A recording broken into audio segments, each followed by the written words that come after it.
Hello my dear student, welcome to 7th lecture of solid state CBSE class 12 chemistry brought to you by Reaction Tube by Shangumitra Chakravarti. So let's start with the today's session.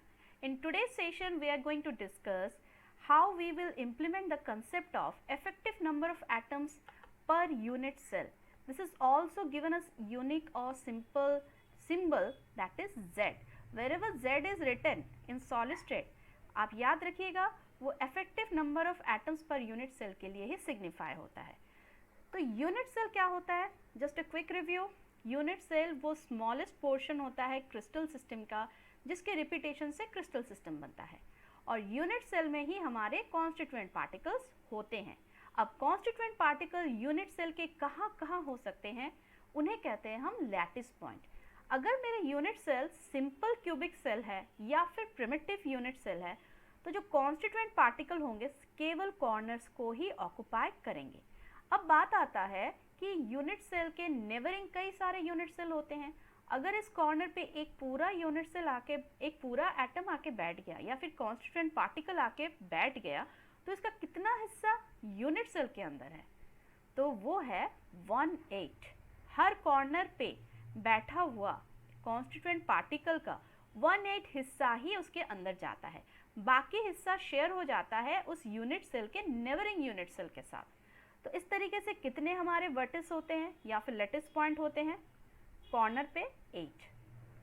तो primitive unit cell में एक ही atom आ सकता है. Body centred में corner के अलावा एक atom अंदर भी होता है. तो कॉर्नर के लिए तो होता है 1/8 × 8 और अंदर होता है पूरा 1. इस हिसाब से कितने एटम हो गए? 2. फेस सेंटर्ड पे कॉर्नर वाला तो है ही, उसके साथ फेसेस पे भी एटम का शेयरिंग होता है. तो फेस पे जो एटम होता है उसका आधा हिस्सा उसके नेबरिंग यूनिट सेल पे होता है और आधा उसके अंदर. तो फेसेस कितने हैं? 6. और शेयरिंग कैसे होती है? हाफ. तो यहाँ पे कितने होंगे? 3 + 1, 4 एटम्स. अब यही कंसेप्ट को हमको अप्लाई करना है अभी जो मैं आपको प्रॉब्लम्स डिस्कस करूंगी उनमें. लेकिन अगर आपको अभी भी इसमें कोई डाउट है तो आप आई बटन क्लिक कीजिए. इस चैप्टर का पूरा प्लेलिस्ट आपको वहाँ पे मिल जाएगा.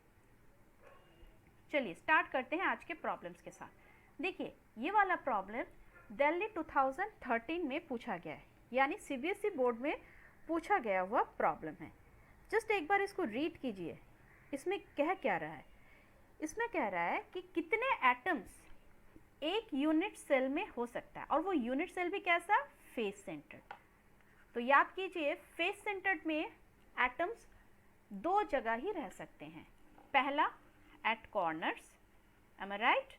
और कॉर्नर्स पे शेयरिंग कितनी होती है या फिर कितना हिस्सा एटम का यूनिट सेल के अंदर होता है? 1/8. कॉर्नर कितने होते हैं? 8. इस हिसाब से कॉर्नर पे 1. और फेसेस, फेसेस कितने होते हैं एक यूनिट सेल में? 6. और हर फेस पे जो एटम है उसका कितना पोर्शन यूनिट सेल के अंदर होता है? हाफ. इस हिसाब से 3. तो टोटल कितने हो गए? अगर मेरा यूनिट सेल फेस सेंटर्ड है या फिर एफसीसी है तो इसमें टोटल कितने एटम्स हो गए? 1 + 3 = 4 एटम्स. तो ये हो गया हमारा answer. I hope it is clear. इस तरीके से आपसे बीसीसी का भी पूछ सकता है, ईसीसी का पूछ सकता है, तो आपको ऐसे ही सॉल्व करना है. अब नेक्स्ट क्वेश्चन देखिए. A compound is formed by 2 element A B, जिससे कि एक क्यूब बन रहा है. ए क्या कर रहा है? उस क्यूब के कॉर्नर्स को ऑक्युपाई कर रहा है और बी फेसेस को ऑक्युपाई कर रहा है. अब इस ए बी का जो ऑक्यूपेंसी है यूनिट सेल पे उसके बेसिस पे बताइए उसका फॉर्मूला क्या है. तो कैसे सॉल्व करेंगे? पहले ए के केस पे ए कौन सा ऑक्युपाई कर रहा है? कॉर्नर्स. कॉर्नर को ऑक्युपाई करेगा तो ए के कितने एटम्स यूनिट सेल के अंदर आएंगे? 1/8 × 8, दैट इज 1. और बी कौन सा ऑक्युपाई कर रहा है? फेस. अगर बी फेस ऑक्युपाई कर रहा है तो कितने फेसेस हैं? 6. हर फेस में एटम कितना पोर्शन एटम का यूनिट सेल के अंदर होता है? हाफ. So that is 3.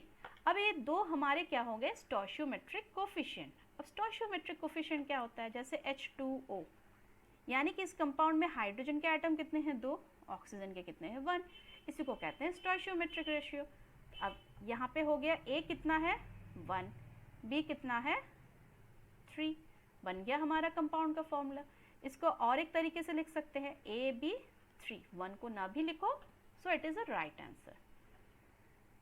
अब इस टाइप के और भी क्वेश्चन प्रैक्टिस करते हैं, जैसे कि एक कंपाउंड है जिसमें P है, Q है, R एलिमेंट है। P क्या कर रहा है, देखिए P एटम किसको ऑक्यूपाई कर रहा है, कॉर्नर्स। तो स्टार्ट कर देते हैं, क्योंकि एलिमेंट्स काफ़ी सारे हैं ना। P एटम्स क्या कर रहे हैं, कॉर्नर को ऑक्यूपाई कर रहे हैं। तो P के कितने एटम्स यूनिट सेल के अंदर होंगे, एक यूनिट सेल के अंदर 1/8 × 8 1 एटम। Q किसको कितना ऑक्यूपाई कर रहा है, क्यूब का सेंटर। अब देखो Q क्या है, सेंटर पे है, सेंटर पे कोई शेयरिंग नहीं होती है, यानी कि पूरा का पूरा एटम ही हम कंसिडर करेंगे 1। R कहाँ पे है, फेस पे है, R is present, R atoms are present at face. तो फेस पे अगर प्रेजेंट है तो फेस पे कितने फेसेस हैं 6, और वहाँ पे शेयरिंग कैसे होती है, हर फेस के एटम का आधा हिस्सा ही यूनिट सेल के अंदर आता है, यानी 3। अब ये हो गए हमारे रेशियो फॉर स्टोइचियोमेट्रिक कोफिशिएंट। P पे लगा दीजिए 1, Q पे लगा दीजिए 1, R पे लगा दीजिए 3, या फिर P Q R 3 हो गया हमारा कंपाउंड का फॉर्मूला। चलिए नेक्स्ट प्रॉब्लम करते हैं। ये एक F सेंटर्ड या फेस सेंटर्ड क्यूबिक एटम है, क्यूबिक स्ट्रक्चर, जहाँ पे A क्या कर रहा है, कॉर्नर को ऑक्यूपाई कर रहा है, B क्या कर रहा है, फेस को ऑक्यूपाई कर रहा है, फेस सेंटर्ड। तो ये फेस के सेंटर पे है। चलिए स्टार्ट करते हैं। A क्या कर रहा है, कॉर्नर को ऑक्यूपाई कर रहा है, तो कितने A के एटम होंगे 1/8 × 8 = 1। B क्या ऑक्यूपाई कर रहा है, सेंटर ऑफ फेस, तो फेसेस कितने हैं 6, शेयरिंग कितनी होती है हाफ, यानी 3। यहाँ तक ठीक है। अब आगे एक इफ आ गया, यानी कुछ नई कहानी होने वाली है। If 1 atom B is missing from one of the faces.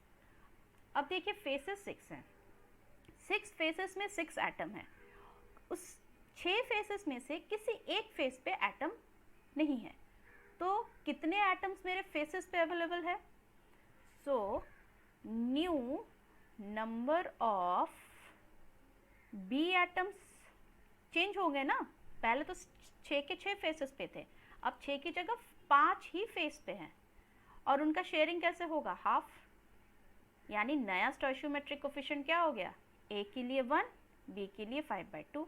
तो लिखते हैं A के लिए 1, B के लिए 5/2, बट फ्रैक्शन में तो होता नहीं है, तो इसको सिंप्लीफाई करते हैं। कैसे, 1 के नीचे 1 कंसिडर कीजिए, 5 के नीचे 2, बचपन में हमने मैथ्स में किया था, दोनों का एलसीएम 2, 2 1 2, और ये क्या हो गया कॉमन 1 और ये 5, तो ये दोनों हो गए मेरे stoichiometric coefficient A2 B5।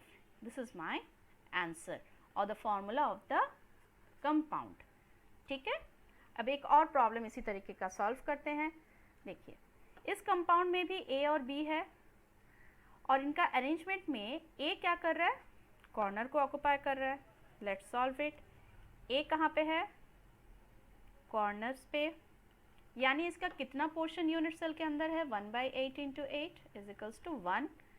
B कहाँ पे है, फेसेस पे है, राइट। फेसेस पे होगा तो इसका कितना कंट्रीब्यूशन होगा यूनिट सेल के अंदर, 6 × ½ = 3। अब देखिए फिर से इफ आ गया, तो कुछ कंडीशंस होंगे, let's check it out.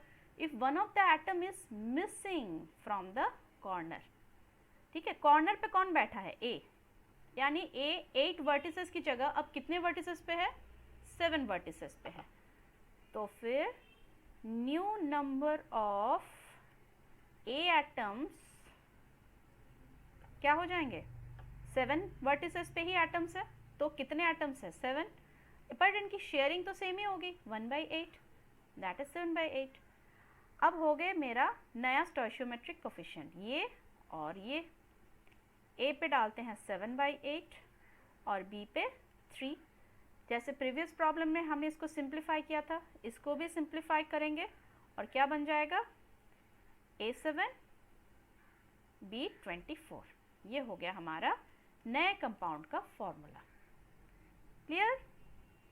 Next problem, this is actually very important problem, और इसको आप मान लीजिए 3 स्टार मेरे तरफ से। इसकी प्रोबेबिलिटी नीट में, आईआईटी में और सीबीएसई में इक्वल प्रोबेबिलिटी है आने के। इसको ज़रूर कीजिए, क्योंकि इसी टाइप के क्वेश्चन को घुमा फिरा के दे सकते हैं। तो क्वेश्चन को समझते हैं। पोटेशियम क्रिस्टलाइजेस इन BCC। चलिए, पोटेशियम का जो क्रिस्टल है उसके यूनिट सेल कैसे हैं? BCC। अब BCC यूनिट सेल में एटम्स कितने आते हैं? 2 एटम्स। अभी तक तो हमने प्रैक्टिस कर लिया, अभी तक आपको याद हो जाना चाहिए कि प्रिमिटिव में 1 एटम, BCC में 2 एटम और FCC में 4 एटम्स। चलिए, how many unit cell are present in 2 gram of potassium? यानी आपसे पूछ रहा है अगर आपके पास 2 ग्राम पोटेशियम है तो उसमें यूनिट सेल कितने हैं। ठीक है, आपको उसका मास दे दिया है, this is its atomic mass. So 39 gram, इसको थोड़ा रब कर लेती हूँ, हाँ, 39 ग्राम ऑफ पोटेशियम में कितने एटम्स होते हैं? Mole concept, it is equal to 1 mole and this is equal to Avogadro's number. यानी 39 ग्राम ऑफ पोटेशियम अगर आपने लिया तो उसमें कितने एटम्स होंगे? 6.023 into 10 to the power 23 atoms. Fine, ठीक है। तो फिर 39 ग्राम में कितने एटम्स है? Avogadro number. तो 1 ग्राम में कितने होंगे? Na/39, एम आई राइट? तो फिर 2 ग्राम में कितना होगा? Na/39 into 2 atoms.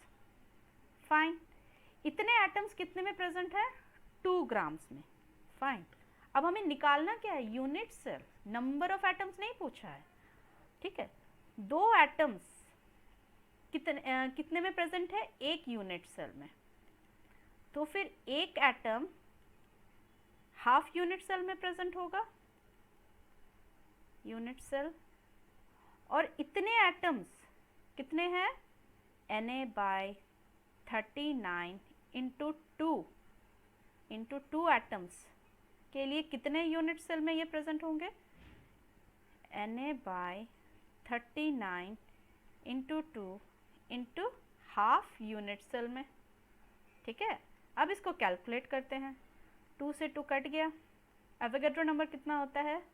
6.023 into 10 to the power 23 divided by 39, और ये अप्रॉक्सली आपका आंसर आएगा 1.54 10 to the power 22 unit cell. ठीक है, यानी कि आपके 2 ग्राम पोटेशियम में अगर देखा जाए, 2 ग्राम पोटेशियम में इतने एटम्स है और इतने एटम्स के लिए आपको इतने यूनिट सेल चाहिए। So this is your answer and this is extremely important problem. इसी तरीके से आज के हम लास्ट प्रॉब्लम में आ जाते हैं। इसमें क्या कह रहा है? Calculate the number of unit cell. यहाँ पर भी आपको यूनिट सेल ही कैलकुलेट करना बोल रहा है। किसमें? 1.8 ग्राम ऑफ एल्युमिनियम। लेकिन इसका जो यूनिट सेल है कैसा है? FCC है। फाइन, प्रॉब्लम पहले जैसा ही है, बस वहाँ पे कैसा था? वहाँ पे मेरा BCC था यूनिट सेल, बट इसमें मेरा यूनिट सेल कैसा है? FCC है। वहाँ पे पोटेशियम था और यहाँ पे मेरा एल्युमिनियम है। तो ये आपका होमवर्क है। इसको आप क्या कीजिएगा, मेरे ईमेल एड्रेस पे जो मैंने डिस्क्रिप्शन बॉक्स पे डाला है उस पर मुझे भेजिएगा। फिर भी डाउट हो, अगर नहीं हो पाया तो मैं नेक्स्ट लेक्चर में ज़रूर इसका आंसर बता दूंगी।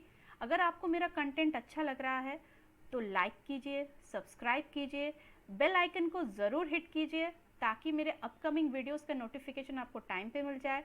और इस चैप्टर के जितने भी प्रीवियस लेक्चर हैं उसके सारे लिंक आपको डिस्क्रिप्शन बॉक्स में भी मिल जाएंगे और आपको आई नोटिफिकेशन में भी मिल जाएगा। Thank you for watching reaction tube by Sanghamitra Chakraborty. Thank you very much.